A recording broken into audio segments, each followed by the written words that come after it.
ओम श्री गणेशाय नमः। आज चैत्र मास के शुक्ल पक्ष की वैनायकी गणेश चतुर्थी का व्रत है।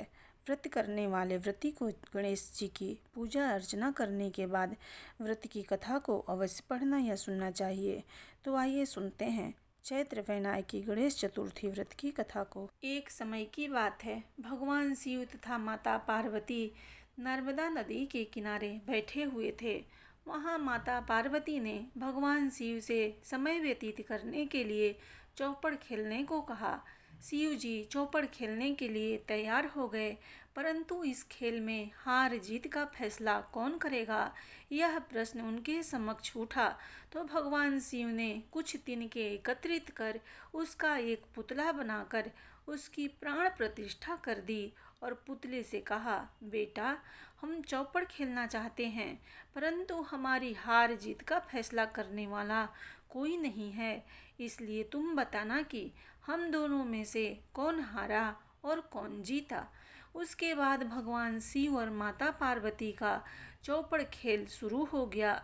यह खेल 3 बार खेला गया और संयोग से तीनों बार माता पार्वती ही जीत गई। खेल समाप्त होने के बाद बालक से हार जीत का फैसला करने के लिए कहा गया, तो उस बालक ने महादेव जी को विजयी बताया।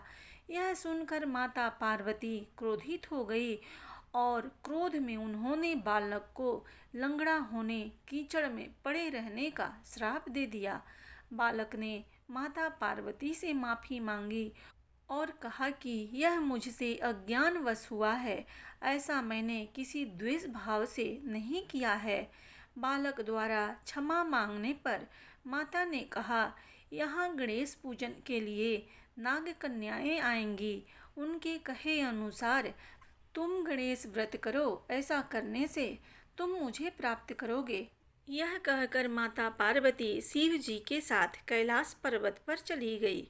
1 वर्ष के बाद उस स्थान पर नाग कन्याएं आई। तब नाग कन्याओं से श्री गणेश के व्रत की विधि मालूम करने पर उस बालक ने 21 दिन तक लगातार गणेश जी का व्रत किया। उसकी श्रद्धा से गणेश जी प्रसन्न हुए। उन्होंने बालक को मनोवांछित फल मांगने के लिए कहा। तब उस बालक ने कहा, हे विनायक, मुझ में इतनी शक्ति दीजिए कि मैं अपने पैरों से चलकर अपने माता पिता के साथ कैलाश पर्वत पर पहुंच सकूं और वे यह देखकर प्रसन्न हों। तब बालक को वरदान देकर गणेश जी अंतर ध्यान हो गए। इसके बाद वह बालक कैलाश पर्वत पर पहुंच गया और कैलाश पर्वत पर पहुंचते ही अपनी कथा उसने भगवान शिव को सुनाई।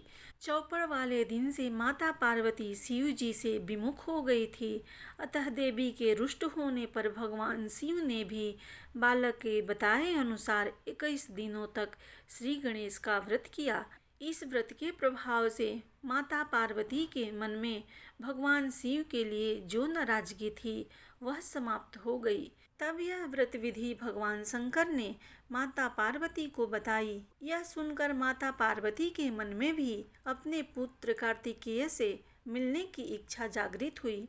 तब माता पार्वती ने भी 21 दिन तक श्री गणेश का व्रत किया तथा दुर्वा फूल और लड्डुओं से गणेश जी का पूजन अर्चन किया। व्रत के 21वें दिन कार्तिकेय जी स्वयं माता पार्वती जी से आ मिले। उस दिन से श्री गणेश चतुर्थी का यह व्रत समस्त मनोकामनाओं की पूर्ति करने वाला व्रत माना जाता है। इस व्रत को करने से मनुष्य के सारे कष्ट दूर होकर मनुष्य को समस्त सुख सुविधाओं की प्राप्ति होती है। बोलिए गणेश जी महाराज की जय।